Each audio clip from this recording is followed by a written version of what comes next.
오늘은 은혜를 가지고 가는 자, 은혜를 가지고 가는 자라는 제목으로 우리 하나님 말씀 함께 나누도록 하겠습니다. 예루살렘 교회, 팔레스타인 지역에 흉년이 들어서 예루살렘 교회 사람들이 흉년 때문에 이제 어려워하고 있었기 때문에 바울은 이방인의 사도였기 때문에 이방인들에게 자기가 세운 교회들에게 부탁해서 이제 연보, 요즘 말로 하면 기부금 정도 되는 겁니다. 그러니까 도네이션을 받아서 그 예루살렘 성도들을 도와줄 이제 계획을 세우게 됩니다. 그걸 연보를 모을 때 그냥 모으는 게 아니고 바울이 갔을 때 연보를 모으면 부담이 되기 때문에 매주 첫날, 그러니까 주일에 너희들이 예배로 모일 때 조금씩 상황에 맞게 형편에 되는 대로 모아 놓으면 내가 가서 너희들의 대표자와 함께 편지와 함께 그 연보를 전해주겠다 하는 것이 바울의 계획이고, 이렇게 모든 이방인들의 교회마다 연보를 거두려는 계획을 바울이 세워서 다 들렸기 때문에 바울의 3차 전도 여행은 굉장히 복잡한 루트로 가게 됐다 하는 것이죠. 아마 고린도 교회 성도들뿐만 아니라 이방인 교회 대부분의 사람들은 기쁜 마음으로 바울의 이 뜻을 받아서 연보를 기쁘게 잘 모았을 텐데, 그들이 연보를 모아서 예루살렘 교회에 전달하는 이유는 예루살렘 교회가 딱히 훌륭해서라거나 센터라서거나 줄만한 교회라서거나 지금 주면 나중에 우리도 이자를 크게 돌려서 받겠지 이런 마음으로 준 게 아니죠.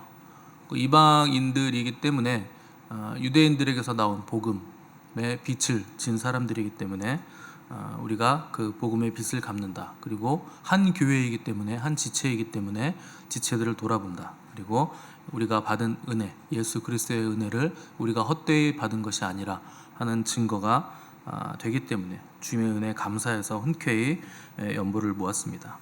그래서 바울도 3절에 보시면 내가 이를 때에 너희가 인정한 사람에게 편지를 주어 너희의 은혜를 예루살렘으로 가지고 가게 하겠다. 그러니까 은혜를 예루살렘으로 가지고 간다 하는 표현을 쓴 거죠. 그러니까 은혜를 베푸는 자들의 그 은혜를 내가 가지고 가는데, 그 연보는 너희들이 받은 은혜에 대한 감사이고, 또한 은혜를 헛되이 받지 않았기 때문에 또한 다른 이들에게 은혜를 베푸는 것이라 하는 것을 바울이 기록한 겁니다. 그러니까 하나님이 이런 일들을 굉장히 기뻐하시죠. 그래서 히브리서 13장 16절 보시면 오직 선을 행함과 서로 나누어 주기를 잊지 말라. 하나님은 이 같은 제사를 기뻐하시느니라. 그러니까 하나님이 기뻐하시는 제사는 성경에서 몇 가지가 나오는데, 양들이고 소들이고 피가 철철 넘치고 이런 제사를 기뻐하시는 게 아니고, 하나님이 기뻐하시는 제사는 상한 심령이라. 이건 다윗의 고백입니다. 그래서 다윗이 시편에서 하나님이 기뻐하시는 제사, 우리가 생각하듯이 천천의 양, 소 그거 잡는 거 기뻐하시지 않는다. 하나님은 상한 심령의 제사를 기뻐하신다. 그러니까 자기의 죄 때문에 자기 심령이 상한 그 제사를 하나님이 기뻐하시는 것이, 하나님이 소고기 드시고 양고기 드시고 직접 드시지도 않는데 그거 많이 잡는다고 기뻐하시는 거 아니라 하는 것이죠. 또 하나 히브리서 13장 16절에서 선을 행함과 서로 나누어 주는 것을 하나님은 기쁘신 제사로 받으신다, 기쁘시게 받으신다 하는 내용이 나오죠. 그래서 구약에서 드리던 제사 우리가 더 이상 드리지 않기 때문에 신약의 성도들은 구제와 섬김과 나눔을 통해서 하나님이 기뻐하시는 제사를 드린다는 겁니다.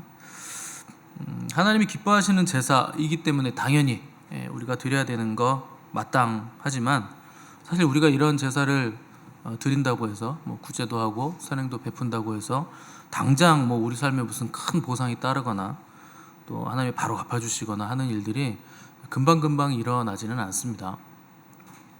신앙이 어린 분들이나 또 그럴 만한 사람들에게는 금방금방 어떤 일들이 일어날 수 있겠지만, 대개는 하늘에서 이 보상을 우리가 받게 되는 구조가 되는 거죠. 그러면 연보를 그렇게 열심히 드리는 게 무슨 의미가 있나 하지만, 하나님이 기뻐하시기 때문에 드리는 게 먼저입니다. 우리가 뭔가 받기 이전에 하나님이 기뻐하시는 것이기 때문에 드리는 거죠. 나에게 뭐가 생기니까 드린다 하는 건 아직 하나님에 대해서 잘 모르는 것이고 순서가 바뀐 거죠. 예배도 마찬가지 아닙니까? 우리는 예배에 참석하면 목사님이 말씀 준비를 잘하고, 그래서 그 말씀 때문에 내가 은혜를 받고 감동을 받고 뭔가 혜택을 받아야 예배가 좋았다, 은혜로웠다, 뭐 이런 식으로 생각하려는 경향이 기본적으로 탑재되어 있죠. 그러니까 나한테 뭐가 생기지 않으면 좋지 않다, 뭐가 생겨야 좋다 하는 세속적인 개념을 우리가 가지고 있다는 겁니다. 근데 예배는 그런 논리나 그런 개념으로 접근할 게 아니죠. 그 예배를 받으시는 분은 하나님이시기 때문에. 예전에 제가 청년 때 그때는 이제 주일 저녁에 예배를 7시에 드렸는데 수요 예배도 7시에 드리고, 그 수요 예배가 가기 싫어서 아마 그때 청년 때 제 생각에 말씀이 별로 은혜가 안 됐던 것 같아요. 건빵이 하늘을 찌른 거죠. 길을 쓰고 은혜를 받으려고 들으려고 해도 모자를 파네. 별로 은혜가 안 된다, 이런 생각을 하고 있으니, 그래서 오늘은 예배 가기 싫다. 그래서 민기적거리고 있으니까 저희 어머니가 딱 한마디를 했습니다. 예배를 네가 받냐? 하나님이 받지. 그거 가시더라고요. 제가 그때 사실 이렇게 하나님을 만나고 하나님 음성도 듣고 대화도 하고 그럴 때 컨디션 좋을 때였습니다. 막 날아다닐 때.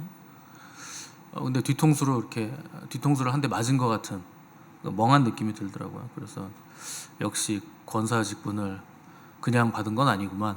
그리고 이제 따라갔는데 쫄래쫄래. 예배라는 건 우리의 어떠함이 아닙니다.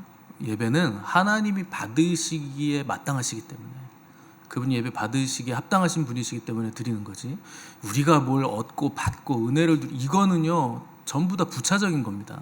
그 본질이 아닌 거예요. 예배는 하나님께 드리는 제사, 향기로운 제사인데, 제사를 어떻게 드립니까? 짐승이 죽어 나가야죠. 피가 흘러야죠. 각을 떠야죠. 그래서 내가 죽어야 되는 거예요. 내가 피가 흘러야 되고, 피 흘림이 없으면 죄사함이 없잖아요. 그래서 내가 각이 떠져야 되고, 내가 태워져야 하나님께 드려지는 진정한 예배, 제사가 된다는 거죠. 그런 의식이 없으면 우리는 늘상 예배에 나와서 말씀이 어떻네, 찬양단이 준비를 했네 안 했네, 안내가 어떻네, 누가 어떻네, 이런 얘기들만, 눈앞의 것들만 보면서 판단하고 정죄하느라 하나님께 드릴 것은 아무것도 없게 되는, 예배가 아닌 게 되는, 종교 행위를 하게 되는 길을 우리가 걸어가게 된다는 겁니다. 그래서 당장 우리 눈에 보이는 건 나와 상관이 있어 보이고, 하나님의 나라와 그분의 뜻은 너무 영원해 있으니까 멀어 보이고, 별로 아득해 보이니까 나와 별로 상관없는 것처럼 보이고, 별로 찬란해 보이지 않는다는 거죠. 잘 아시는 한자 중에 조삼모사라는 게 있어요. 이제 저공이라는 사람에 관한 얘기인데, 저공이라는 사람이 그 원숭이 저자입니다. 그 저공의 이름에. 그러니까 이 저공이라는 사람이 원숭이를 너무 좋아해서 집에서 원숭이를 키울 만큼 좋아했죠. 근데 원숭이가 이제 많으니까 나중에 이 원숭이 밥 주는데 양식이 너무 많이 들어가는 겁니다. 그래서 생각하기를 먹이를 좀 줄여야겠다. 많이 들어가니까. 그래서 자, 원숭이들 집합. 내가 이제부터는 바나나를 줄 때 아침에 3개만 주고 저녁에 4개 줄게. 그렇게 얘기를 했어요. 그랬더니 원숭이들이 다 화를 내는 겁니다. 원래 아침에 4개 먹고 저녁에도 4개 먹었는데 왜 3개밖에 안 주냐. 그래서 저공이 곰곰이 가만히 생각하다가, 그러면 아침에 4개 줄게, 똑같이. 대신에 저녁에 3개 줄게. 그랬더니 원숭이들이 다 좋아하더라는 거예요. 개수는 7개 똑같잖아요. 원래 8개 준 거 하나 줄이려고 아침에 4개, 저녁에 3개 주는 거죠. 뭐 당연히 원숭이가 사람을 알아들 일은 없으니까 무슨 교훈을 주기 위해서 우화적으로 얘기를 한 건데, 놀랍게도 원숭이가 진화해서 사람이 된 게 아닌데, 그게 정말이라면 왜 원숭이가 아직도 저렇게 많겠습니까? 다 사람으로 변했어야지. 그게 아닌데 놀랍게도 사람들 중에도 원숭이 같은 사람이 너무 많다는 거예요. 그 조삼모사 하는 거죠. 저도 원숭이 같은 사람입니다. 얼마나 원숭이인지 몰라요. 제가 생각해 봐도. 제가 몸에 나쁜 거 아는데 입에 맛있으면 먹어요. 당장 입에 맛있으니까 먹는 거죠. 그게 내 몸에 들어가서 나쁜 일을 하는데도 알면서도 그걸 먹더라는 거죠. 나중에 하면 힘들어지는데도 지금 당장 편하려고 미루는 거죠. 이게 다 원숭이입니다. 이런 일들을 자주 하면 여러분 몸에 털이 나는지 잘 확인해 보세요. 갑자기 바나나가 막 땡기고 몸에 막 털이 나고 막 이를 잡아주고 싶고 막 다른 사람 뭐 이런 느낌이 드는지 잘 생각해 보십시오. 또 저녁을 많이 먹으면 안 되고 아침 점심을 잘 먹고 저녁은 좀 거지처럼 먹어야 되는 거 알죠? 근데 우리나라 분들은요 아침 저녁은 거지처럼 먹고요 저녁을 황제처럼 먹으려고 그래요. 뭐 하루 종일 스트레스 받았으니 저녁에 부어라 마셔라 하면서 맛있는 건 고기도 구워 먹고 그게 몸에 좋은 게 아니죠. 저도요 웬만한 원숭이보다 더 원숭이 같은 짓을 많이 하면서 삽니다. 당장 눈앞에 있는 유익을 좋게 생각하는 거죠. 근데 그리스도인들 가운데 원숭이들이 되게 많아요. 눈앞에 있는 어떤 세상 것에 매료돼서 즐거워하는 거죠. 영원한 것을 즐거워하기보다 눈앞의 것을 즐거워하는 그 영적인 조선모사가 있다는 거죠. 하나님의 나라와 그분의 뜻은 너무 멀어요. 당장 내 앞에 있는 즐거움과 이 땅의 쾌락은 너무나 가깝죠. 그걸 하면 어떤 보상이 주어지기 때문에 죄도 보상이 주어지고 쾌락도 보상이 주어집니다. 근데 그 보상이 우리를 더 고통스럽게 만든다는 걸 알면서도 거기에 자꾸 손을 대고 먹지 말아야 될 거에 혀를 갖다 대는 원숭이 같은 그리스도인들이 너무 많다는 거죠. 초대교회 성도들의 가장 큰 위협은 교회 밖의 위협도 있었지만 유대인 그 사회 안에서의 위협이 굉장한 위협이었습니다. 왜냐하면 자꾸 유대교로 되돌아가려고 하는 사람들이 많이 생겨나는 거예요. 왜 그러냐? 유대교의 핵심은 율법에 있죠. 근데 그리스도인들은 교회는 율법, 특히나 그 율법의 중심이었던 할례를 받지 않아도 되는 복음을 받았기 때문에 유대교의 굉장한 거센 공격을 받은 겁니다. 너희들 왜 할례 안 받냐? 너희들 왜 율법 안 지키냐? 이거에 굉장한 스트레스를 받는 거죠. 여러분들이 해외 나가 보시면 딱히 잘못한 것도 없는데 괜히 주눅 들죠. 특별히 뭐예요? 보안 검색 지나갈 때 하고 인터뷰할 때 일단 뭐 영어가 잘 안 되니까 눌리고 그리고 괜히 잡혀 있을까봐 또 무섭고 그거 통과해도 해외 나가면 뭐 식당이나 뭐 마켓 같은 데 다닐 때요 막 함부로 못 다닙니다. 괜히 또 해코지 당할까? 우리나라도 아닌데 무슨 일이 있을까? 전전긍긍하면서 다니다 이제 끝나고 비행기 타고 돌아와서 인천공항에 딱 도착하면 어떻습니까? 갑자기 교만해지죠. 자유로워지죠. 막. 드디어 왔다. 왜냐하면 왜 거만해지겠습니까? 우리나라니까, 내 조국이니까, 나는 내국인이니까 전혀 거리낄 게 없어지는 거죠.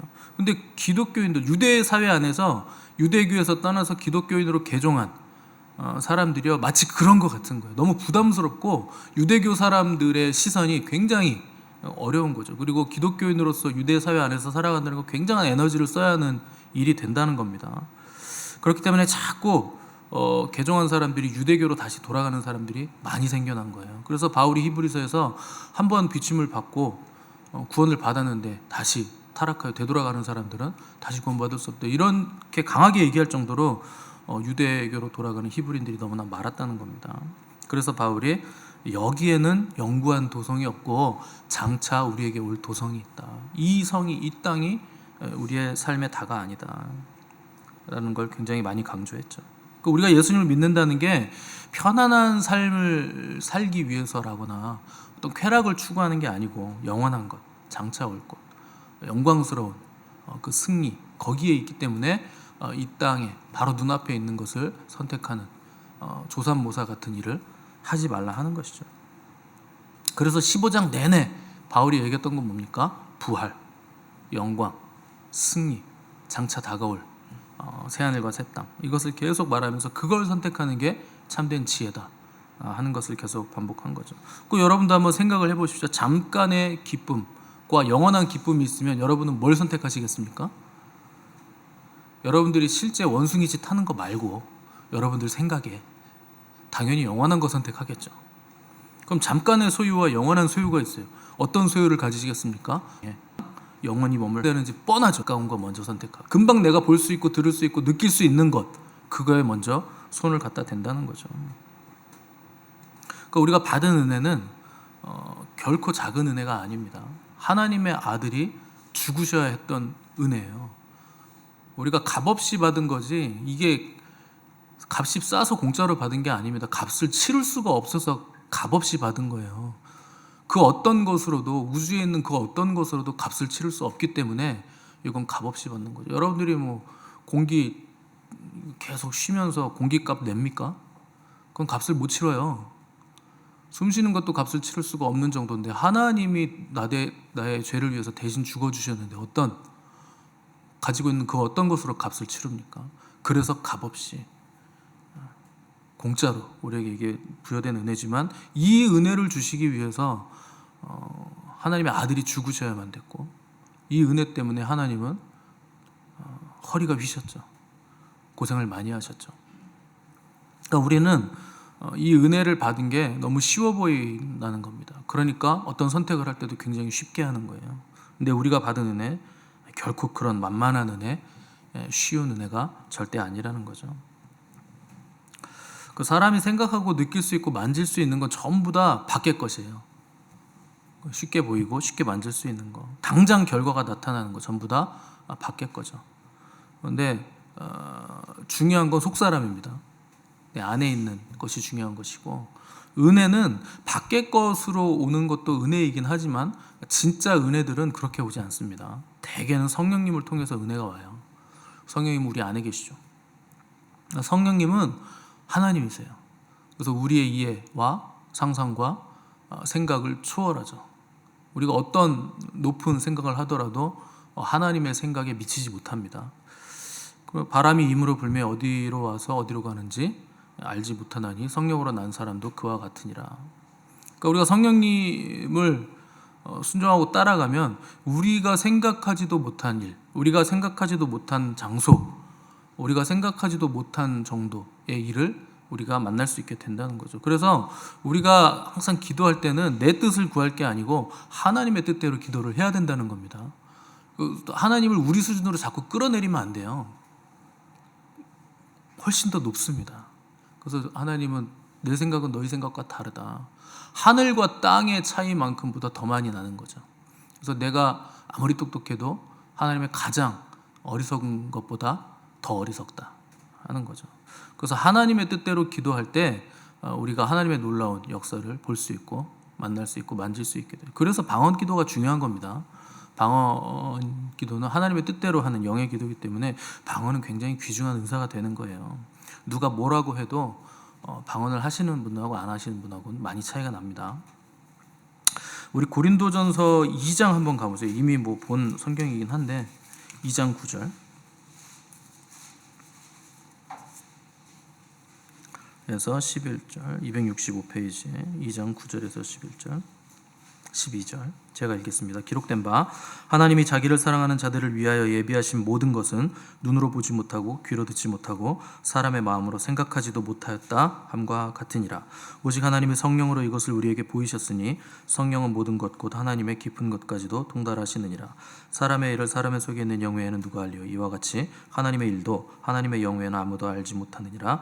우리가 세상의 영을 받지 아니하고 오직 하나님으로부터 온 영을 받았으니 이는 우리로 하여금 하나님께서 우리에게 은혜로 주신 것들을 알게 하려 하심이라. 하나님이 우리에게 은혜로 주신 것들을 알게 하려 하시기 위해서 우리에게 뭘 주셨는가? 성령님을 보내셨다. 그래서 우리가 성령을 따라가지 않으면, 성령님의 인도를 받지 않으면 하나님의 은혜를 알 길이 없다. 내 생각, 내 뜻으로 구하는 기도, 물론 하나님이 거기에 응답은 해주시겠지만 그게 하나님이 주시고자 하는 본질적인 은혜와는 거리가 있다는 겁니다. 내 뜻으로 하는 기도들은. 그러면 뭐 방언으로만 기도하고 내 뜻은 구하지 말아야 되는가? 하십시오. 하다 보면 하나님의 뜻에 맞게 조정이 됩니다. 기도는 그런 거예요. 그래서 하나님이 창세 전에 이미 하나님의 뜻을 다 예비하셨고 모든 뜻을 다 이루셨죠. 그래서 우리가 이 땅에서 이루어가는 모든 일들은 뜻이 하늘에서 이루어진 것 같이 땅에서도 이루어지도록 우리가 기도하며 이루어가는 거죠. 그래서 우리를 향한 하나님의 뜻은 평안이에요. 재앙이 아니고 평안이고 눌림이 아니라 누림이기 때문에 내 뜻이 아니라 하나님의 뜻에 성령님에게 끌려가는 것이 가장 복된 것이고 그게 가장 지혜로운 사람이라는 겁니다. 거기를 어떻게 가느냐, 그 문을 어떻게 들어가느냐, 그 길을 어떻게 걸어가느냐, 그 유일한 길, 유일한 문이 예수 그리스도세요. 예수 그리스도는 하나님의 말씀이라고 태초에 계신 말씀이기 때문에 여러분들이 말씀을 듣고 말씀을 읽고 끊임없이 말씀을 따라가는 삶을 살면 가장 빠르게 갈 수 있습니다. 뭐 초자연적인 역사도 너무나 귀하고 하나님이 주시는 거 다 귀하죠. 근데 기본적으로 이 말씀 밖으로 넘어가지 않는 것이 중요하고 하나님의 말씀을 우리가 따라가는 게 굉장히 중요하고 건강한 신앙을 가지는 길이라는 거죠. 그래서 은혜는 예수 그리스도를 붙들고 그 길을 따라가고 그 문으로 들어가는 그리고 그 말씀을 붙잡는 사람이 받는 겁니다. 은혜도요, 은혜를 받아본 사람이 받아요. 은혜를 못 받는 사람들은요, 늘상 은혜 받는 자리에 없어요. 그 은혜 못 받는 사람의 특징입니다. 그리고 나서 은혜가 지나간 자리에 혼자 쓸쓸히 앉아가지고 나도 은혜를 받을 걸 뭐 이러고 있다가 나중에 그게 쌓이고 쌓여서 나중에는 바깥 어두운 데서 이를 갈게 되는 상황이 된다는 겁니다. 그래서 마리아가 처녀의 몸으로 잉태했을 때 천사가 은혜를 받은 자여 평안할지어다 그래요. 여러분이 평안하지 못한 이유는 뭡니까? 은혜를 받지 못했기 때문이에요. 은혜를 받으면 평안해집니다. 평안이 오면 주님이 오신 거예요. 주님이 오시면 우주가 온 것이기 때문에 좁은 시야가 아니라 우주적이고 영원한 시야와 안목을 우리가 가질 수 있게 되는 겁니다. 그래서 은혜를 받은 자가 더 큰 은혜를 받아요. 뭐 수학 공식을 푸는 것도 마찬가지죠. 1 더하기 1도 모르는 아이가 수학을 풀 수 있습니까? 근해 공식이니 뭐 이런 거 2차 방정식이니 풀 수 있어요. 그리고 근해 공식 자체 공식을 모르면 더 높은 심화된 수학을 풀 수 없죠. 그 마찬가지예요. 기본적인 은혜를 받지 못하면, 기본적인 말씀의 은혜를 받지 못하면 다른 은혜들은 받지 못하는 거예요. 그래서 은혜 위에 은혜라고 하는 거죠. 믿음 위에 믿음에서 믿음에 이르는 거고, 영광에서 영광에 이른다. 가장 기본적인 은혜를 받아야 된다는 겁니다. 그래서 똑똑한 사람이 은혜를 가지고 가는 자가 아니고, 은혜를 베푸는 게 아니고, 주님의 마음을 아는 사람이 은혜를 베풀죠. 그래서 여러분들이 어떻게 하든지 은혜를 받으려고 애를 쓰셔야 돼요. 은혜라는 말이 너무나 뭐 일상 용어가 되고 흔해 빠진, 교회 안에서 흔하게 쓰는 용어가 됐기 때문에 이 은혜가 너무나 우스워 보이는 거예요. 아닙니다. 굉장한 은혜를 우리가 받은 거예요. 더 깊은 은혜를 우리가 받을 수 있다는 겁니다. 그래서 받은 은혜를 우리가 베푸는 자리까지 나아갈 수 있어야 된다는 거죠. 그래서 여러분들이 주님을 따라가셔야 돼요. 목사 따라다니지 마시고. 목사는 통로예요. 어떤 바보 같은 사람이 수도가에서 수도 파이프를 씹어 먹습니까? 수도에서 나오는 물을 마셔야지. 이빨 다 나가요. 통로자를 자꾸 따라다니지 마시고, 통로를 자꾸 씹고 뜯고 맛보고 즐기지 마시고, 그 통로를 통해서 나오는 하나님의 은혜를 사모하셔야 되는 거예요. 그래서 어린 양이 어디로 가시든지 나는 따라가겠다. 그러면 여러분의 걸음마다 발걸음마다 새겨진 복을 통해서 사람들이 감화를 받는 겁니다. 그런 사람들은 가만히 있어도 사람들이 은혜 받아요. 그래서 그것이 은혜를 받은 자의 삶이고, 은혜를 가지고 나아가는 사람들의 삶입니다. 여러분이 가져가시는 그 은혜와 영광을 통해서 수많은 사람들이 복을 누리고 또한 그들도 은혜를 받는 복된 삶을 사시기를 간절히 바랍니다. 함께 기도하겠습니다.